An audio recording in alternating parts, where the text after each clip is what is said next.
or it's in the same region. But look, here's a good way to defend Long Island for that not being included in the boroughs or not being included what people consider New York. First of all, Queens and Brooklyn's in Long Island. I'm gonna keep saying that. I don't care who gets upset about it. You say I ain't funny though, so everything's good. Hold on. On the episodes, I don't know. I might beat you. Hey, whoa. Hey. I don't know about that, bro. The intro though. Thank you. All right. Stop. Here. Can I have that? Welcome back. Another welcome back.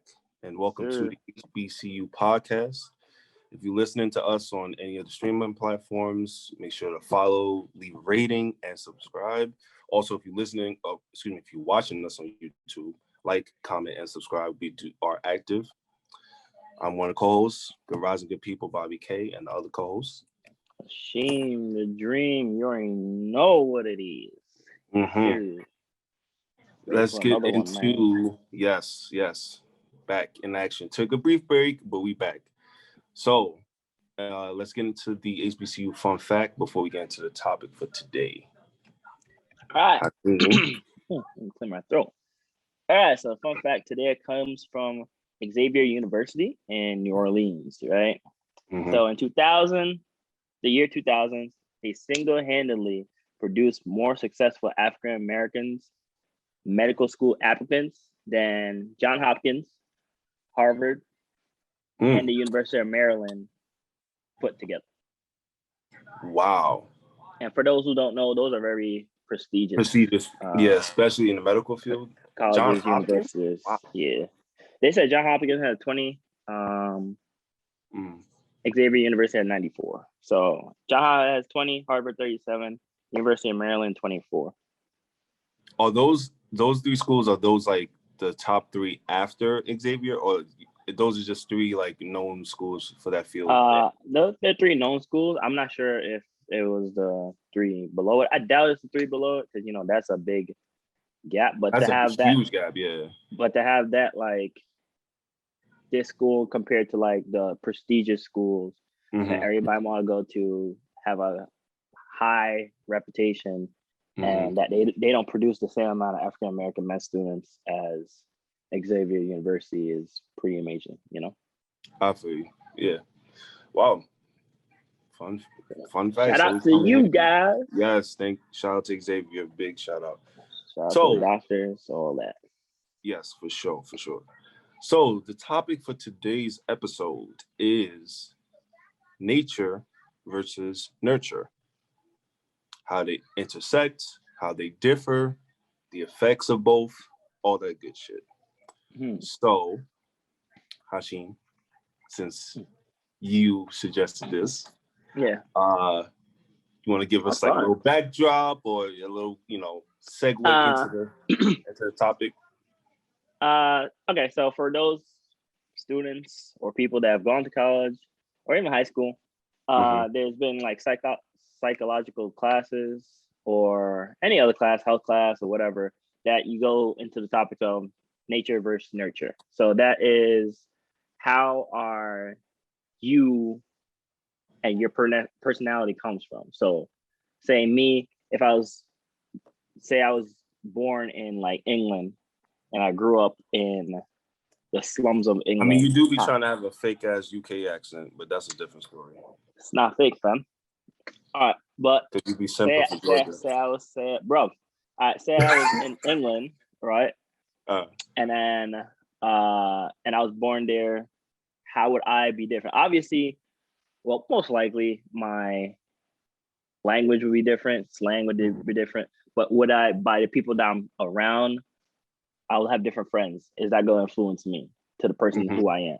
So take that and like a parallel universe of you in the same environment that you are in right now, and see how those are combined, and see how that's really nature versus nurture. Sorry.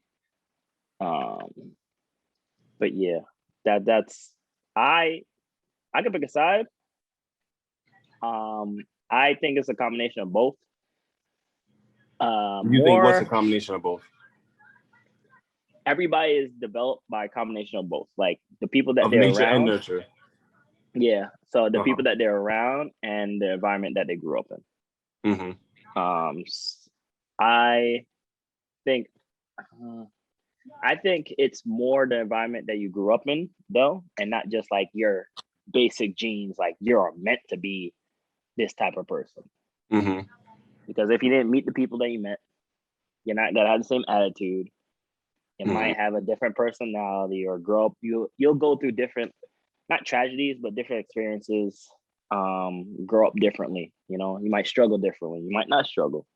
You'll never know. But I think it's a combination of both, but more so your environment.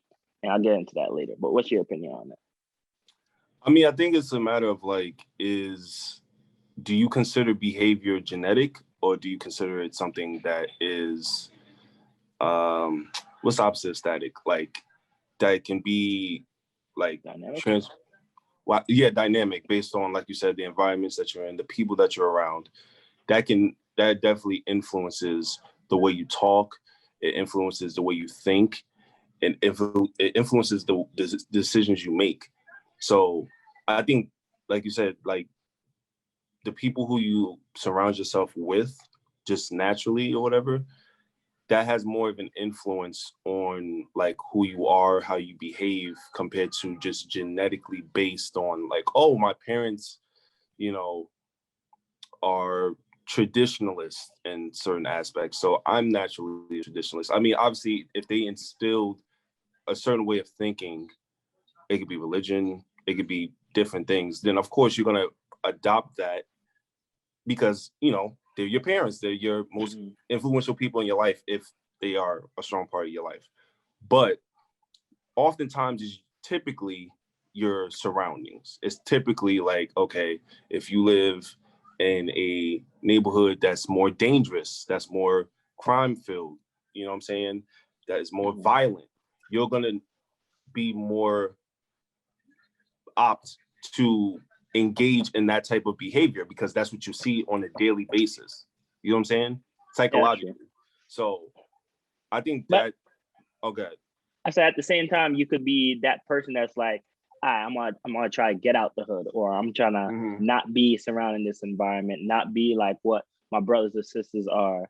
And the same thing could go for them. Like your family could see, like they go through their experiences in the same environment and be like, I don't want the same thing to happen to my younger sibling or whatever, and try to push you to do something else, something different than what they went through, but you're still in the same environment, so they still know. But the thing is, though, too, I feel what you're saying, but the thing is, too, is that even if you take yourself out that environment, if you have been in it for so long and it's basically your identity and the way that you are as a person, then even if you went to a separate environment, your behavior is still going to be the same. We see it all the time with certain public figures. Like, they get a come up, you know what I'm saying? They get a record deal, or they get some form of a affluent opportunity presented to them in some instance and whatnot, but yet they still do some fuck shit. You know what I'm saying? Whether it's something that they say that's controversial, whether it's a domestic issue or something of that fashion, because of the environment that they grew up in, their mentality can't remove itself from that. You know what I'm saying? I mean, sometimes it shouldn't. So like, just removing yourself from a physical environment to a better physical environment or a more productive one doesn't necessarily mean it's going to equate to better behavior. So we have to put that distinction in place. You could have that switch though. Like, say, yeah, of course. You know, there's so many people, not me know personally, but like there's so many people that say like they grew up from the hood or they struggled throughout life growing up, right? Of course. And they somehow came upon riches, right? And they learned to adapt that type of lifestyle and what they think they should be acting like just because they have a lot of money or just to make the other people around them more comfortable, right? Question. But once they, Captain, real quick. But like once they get back to their friends or whatever, they just act normal or what they're like, how they're true to themselves. Go ahead. Is adaptation not a part of nature though? Are we not breeded as species to adapt to whatever circumstances we're involved in? It's survival of the fittest. I'm just throwing it out there. It's survival of the fittest. But right. You know, some people are stupid, so some people don't adapt. That's true, but if you see, even in let's use the jungle terms, like certain animals who are smaller in size or might be seen as prey to bigger, stronger animals or animals that are more naturally aggressive, they have to adapt to that environment or they get eaten and killed, right? That's part of nature. Like you said, it's a survival of the fittest complex. So I don't know if that's really as much a nurture thing. I was just giving different options, but it's very convoluted. It's some gray area in the distinction between the two. It's not a black and white thing. Even though we're saying nature versus nurture, they do kind of overlap each other. Yeah. So think of it like a Venn diagram. There's this man took it back to elementary school. A Venn diagram. Bro, it's part of my life. So think about the Venn diagram. You got nature on one side, nurture on the other side, but in the middle, you got some interlocking parts, right? Okay. I got scenarios that has happened across like social media, life. So say somebody's African, right? Their parents African, whole family African, right? Like from Nigeria type African, right? Okay. And they move here and move to the United States and have you. Okay. And the people from Africa will be like, oh, you're not Nigerian, you're American. But because you were born in America. Yes.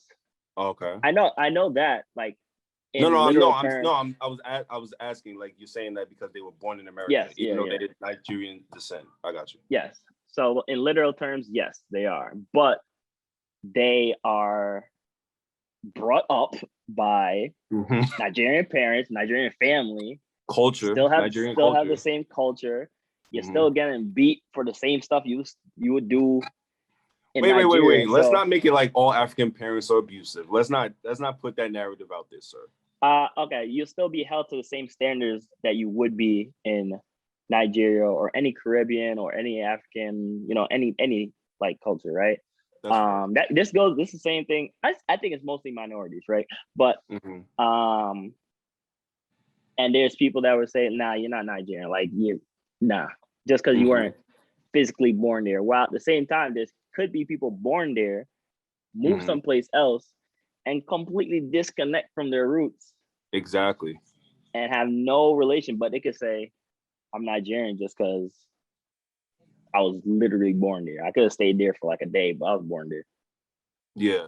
They use the fact that that's their birthplace as why they represent Nigeria, even though nothing in their aspect of their adult life shows that, compared to someone else who's adopted Nigerian culture from their parents who are probably from there directly and just moved to America to build a family life.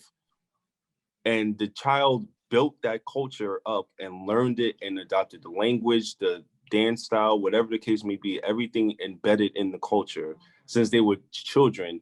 And yet, because they're not from there, it like I see that with Haitian culture too. It's really weird. Like this, like people be having this like superiority complex because they are directly from somewhere, as if like you're Jamaican, but you're not directly from Jamaica. Like you're not directly from like Kingston, but you still represent Jamaican culture as much as anybody that I know. So it's like, I don't get that superiority complex. Like, it's just weird.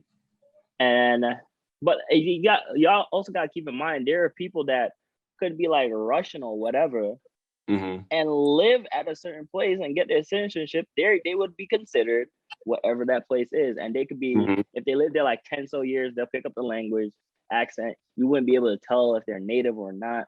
Because at that point, you are low-key like native, depending if you're actually engulfed in the culture and actually. So, question. I'm actually glad you said, all right, this is kind of a side tangent, but it's kind of related to what we're talking about. So we side tangent all the time, bro. Yeah, it'd be like that sometimes. So like, if someone asks you like, okay, Hashim, where are you from? Right? Do you say your birthplace, or do you say the place that you probably lived at the longest? For example, as a younger child, for the most part, like first 9 to 10 years of my life, for the most part, I lived like in Hempstead, right? Yeah. But then I moved to North Babylon, right? When I was 11. Yeah. So to me, I would say I'm from Hempstead.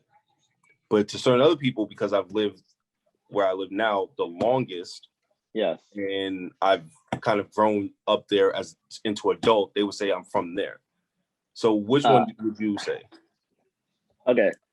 One, I think it depends on the timing of when you meet this person and when to ask. So if you meet them in like high school or right when you left from Hempstead, you could be like, yeah, I'm from Hempstead, whatever.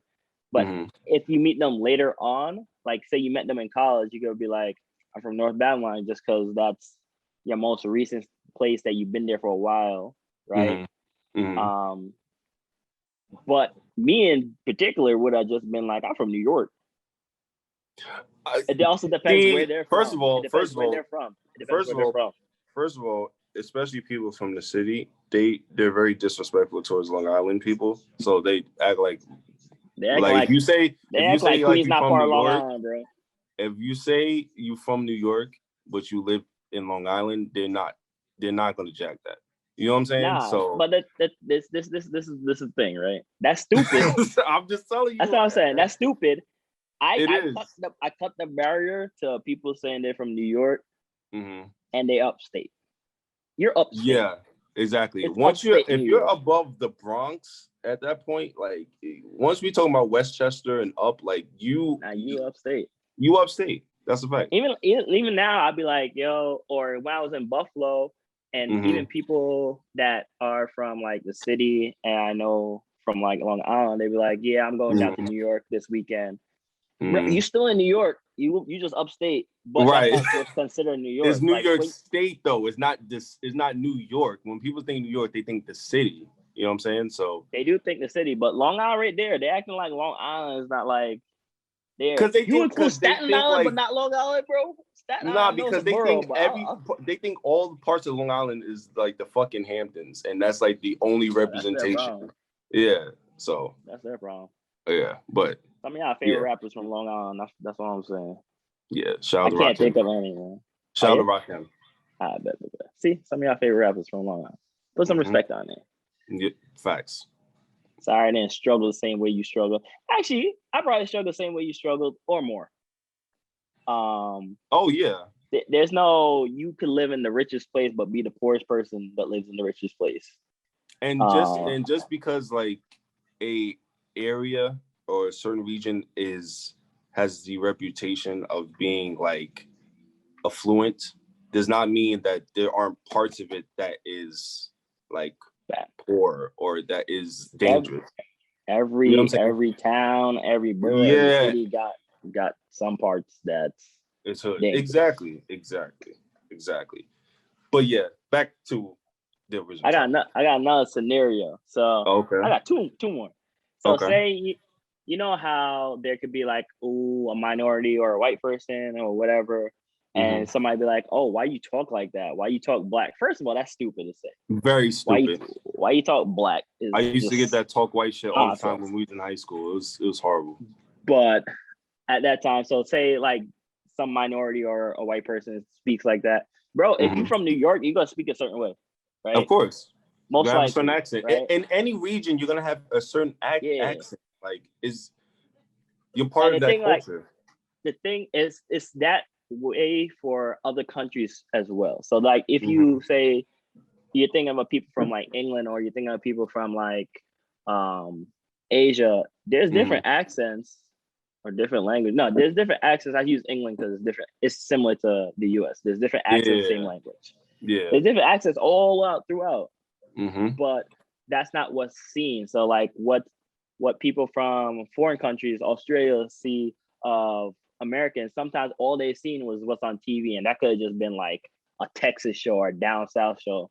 So they think everybody there got that type of accent, which is like, yo, I'm not saying pop, bro. Like that pop for soda? Nah, bro. That's I used to hear that when I was younger, like pop for soda. But like, yeah, like you said, like when it comes to culture, things that are mainstream are things that people think are the only things that are there in a certain place. So it's like, oh, we see that this group of people in Texas dress like this, so this is how all of Texas is dressed. No, that's how people in Houston dress. Dallas, San Antonio, they may look completely different. You know what I mean? Their cities and the way they speak, their dialect is completely different. But it gets grouped together because it's in the same state or it's in the same region. But look, here's a good way to defend Long Island for that not being included in the boroughs or not being included what people consider New York. First of all, Queens and Brooklyn's in Long Island. I'm gonna keep saying that. I don't care who gets upset about it. You say you go upstate and you start speaking, and this is just from experience, and they'd be like, "Oh, where are you from?" I'm like, "New York." It's like, "Oh, you say something." I said, "Bet." They were like, "What?" I said, "Good looks." They were like, I was like, bet what? Bet money? Wait, what do you mean, bro? Gambling? Somebody held the door open for me. I was like, "Good looks." It's like, huh? I was like, bro, at that time, I really thought, cause I never left like Long Island. Well, if I went to like foreign countries, obviously I know they're not gonna really pick up on that. But to be in New York, considered New York upstate, and to have somebody question like what you're saying, at that point, I thought that was universal. To this day, I still think brolics a word, and that's not a word. Well, the thing is too, if you're introverted too, like certain like language, like certain I'm gonna try to describe it. Yeah, certain slang is not going to be in your vocabulary because you're not around different groups of people to where you're hearing dead ass, you're hearing like what's up, B. Yeah. So like if you're more of like an enclosed, private, introverted person, then you're not gonna be knowing of certain things of that aspect. So I think it's a personality thing too. But I was talking to like Darnell Jihad this past weekend, and I was like, we went to high school, both of them, because we be saying names and people don't know who we're talking about. We went to high school. It is what it is. I know, but I was talking how like you pick up so much different slang or lingo from like social media or YouTube videos or influencers that are from different parts of the world. And that comes in, would that be considered part of your environment just because that's what you're taking in as in content? Ask it again. So say like I've learned words like, damn, I can't even think of words right now, bro. But like there's different terms. You've heard of words. You've heard of words. Like I'm thinking of like Supreme Dream, RDC World right now, right? They from Texas. Right. And I steal their lingo so much time, right? So many times, right? But even though I'm not from there, I still know it. And I was saying, is that part of your environment just because that's what you're intaking? That's what your friends are also using.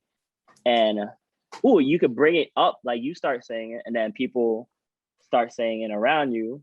And that's how, like, even like this past like 2 years, people are confusing what originated in New York or what originated from whatever, Chicago. Even drill music. Yeah. That's a great example. Like even with that, like with music, like when it comes to drill music, like that got popularized in Chicago, but now in New York, it's become like the mainstay of that type of music, even though it's not directly from here. You know what I'm saying? It's from Chicago, or at least it's popularized from Chicago. But it's like over time, more and more people from New York, from Brooklyn specifically, like started to use that type of style of beat, that type of style of content. You know what I'm saying? Would you consider that part of your environment though? That was the general question. Like those content that you absorb. Because you're also gonna adapt to anything that's popular. especially if you're of a younger generation, you're gonna adapt to anything that you see on a regular basis. That's with anything. That's with fashion. That's with like anything that you see on TV, that you hear on the radio, that you see in a film, that you see just in your surroundings, in your friend groups. You know what I'm saying? Anything that you are exposed to, you're going to start adapting to if it's deemed as cool and acceptable. You know what I'm saying? Or as part of the culture, so to speak, because we kind of built the culture. But all the cultures just mixed up though. Like there's no but there's trendsetters of the culture though. It's mixed up, but there's trendsetters of the culture. So like you can have someone try to start a dance or viral dance or something, and it doesn't go anywhere because people didn't adapt to it. People didn't think it was fire. People didn't fuck with the song or whatever. It's not catchy enough. So it really just depends on what gravitates to the masses of people. Because then once a certain it's like, what's it called?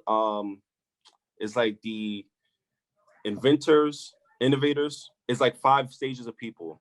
It's like innovators, then it's like the early adapters, and then it's like the I never heard of this. Yeah, it's like 5 different like elements of people, and then the last people are like the late people. That's like last at the party. Like they just found out about an iPhone 8, like just now. Like tough. You know what I mean? So, but you know, so it's really just a matter of adapting to what becomes popular and what you're exposed to. But say like, so this is why I said nurture. Nurture is more of how you're brought up, like within your family, correct? Or if am I bugging, or that just straight off genes? So what if your brothers or sisters listen to this stuff? Would that fall under environment or nurture? Did you grow in the same environment as them? That matters too. Yeah, I grew up in the same household. Well, what I mean is like environment in terms of like the outside environment, not necessarily within the house. It's like 10 years apart. So you grew up in different times. Right. That's what I'm saying. Yeah. So you're gonna adapt what they're doing because they're your older sibling. And so, like I said, siblings, parents, people like that's close to even your homies, they have a strong influence in how you behave and what you enact to.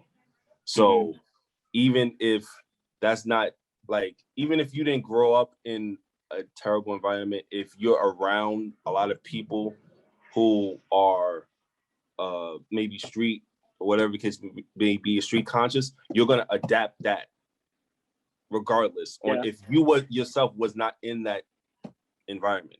You know what I'm saying? Because what else do you know? You can only do what you know of. I mean, you could be unique. You could be a trendsetter. You know? Nigga, are you a trendsetter? I never thought I was a trendsetter. Okay. I feel like it's so hard. You being a trendsetter is stepping out the norm and just. You could be a trendsetter within the people that know you.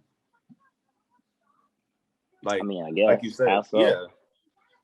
Like you said, I mean, it doesn't have to be like I'm a trendsetter in a masses type of way. Like everyone can be influential within just their bubble, their personal bubble of people that they know.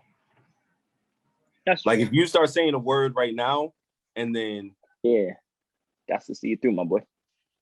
Yeah, I'm not gonna say it because I'm, but you gotta start saying it. You've been starting saying it, but that's not from me. Nah. Because then you're gonna be it's my son, but no. Nah, I wouldn't say that. I just said, just remember who put you on. See. Nah, it's not. That don't work. That don't work for me. That's why I be in the back of cars shazamming songs instead of asking people what the name of the song. I don't want to give people credit. Or when somebody, I'm getting off topic, but when somebody has like something crazy or a nice piece of clothing, on like they post on Instagram or something, right?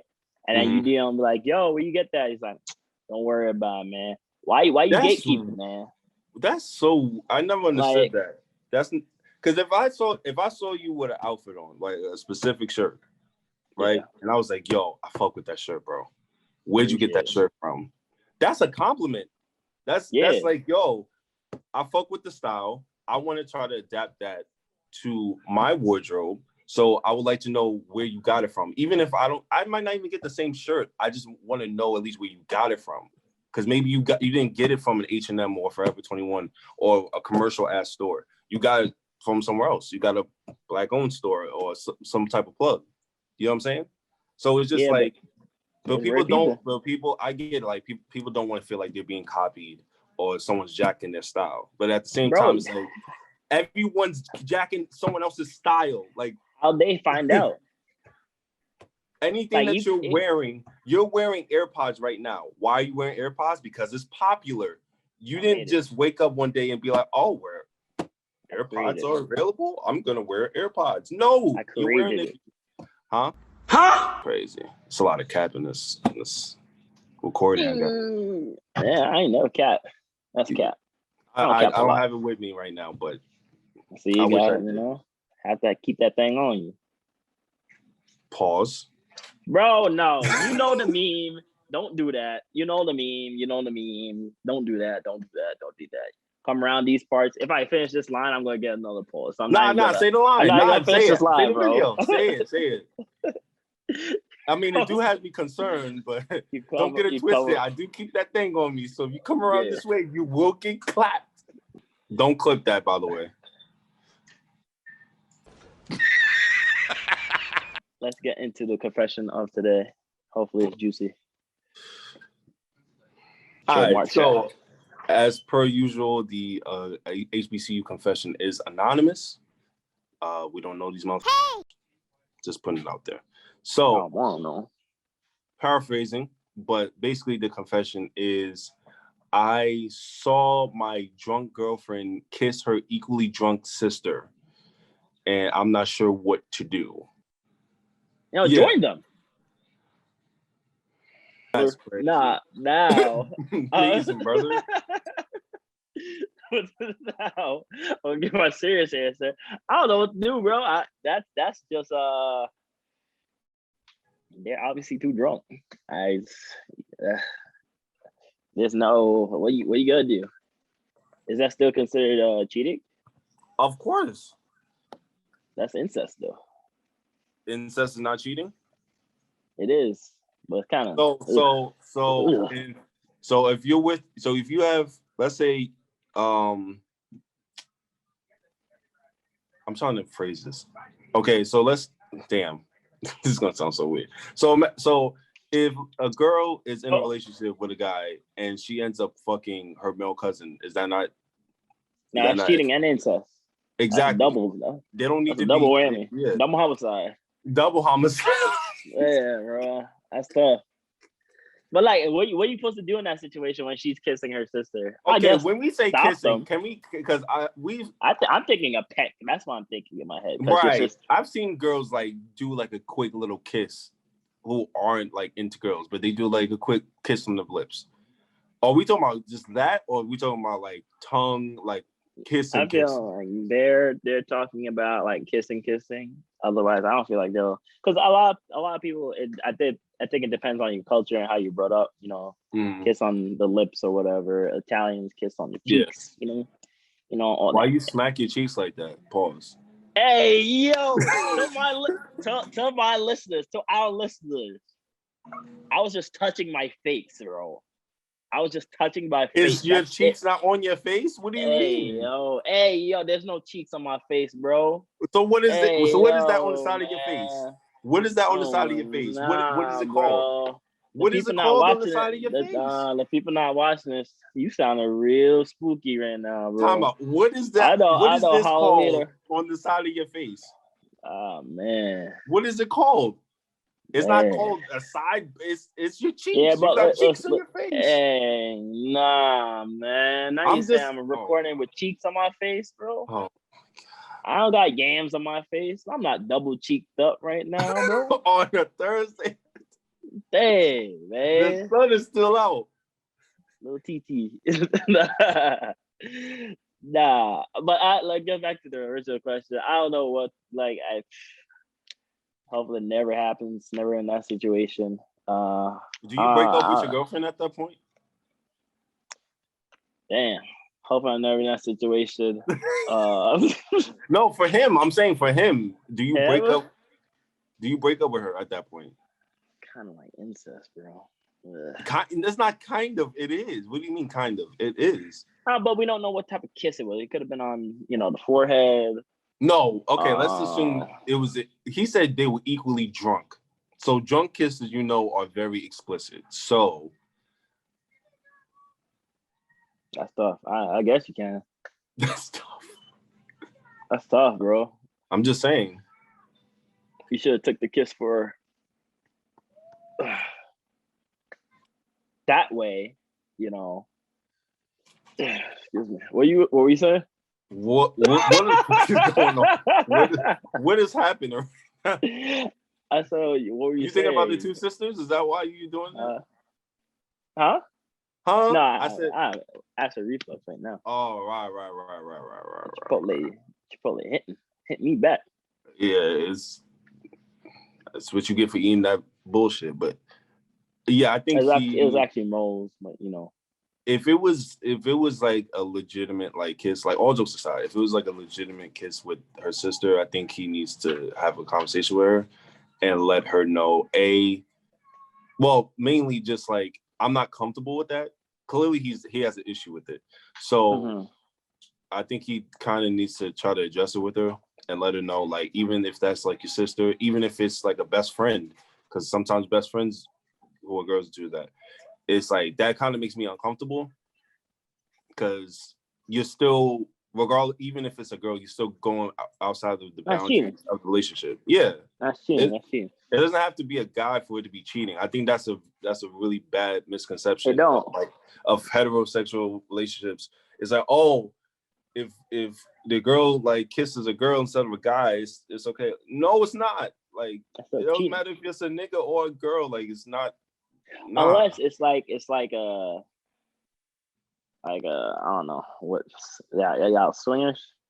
But yes, an open relationship. Polyamorous. Polyamorous. I ain't getting our back favorite into word. that. Yeah, we had a topic about that. But shout out our Insecure episode.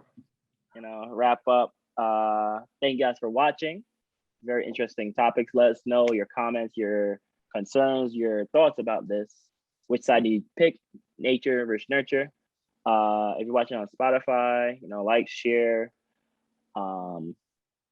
YouTube, subscribe, like, share. Let us know if you have any topics you want to talk about or you want to be a guest on the show. Any last words, Bobby? Follow us on Instagram, the HBCU podcast. We're about to start uploading there more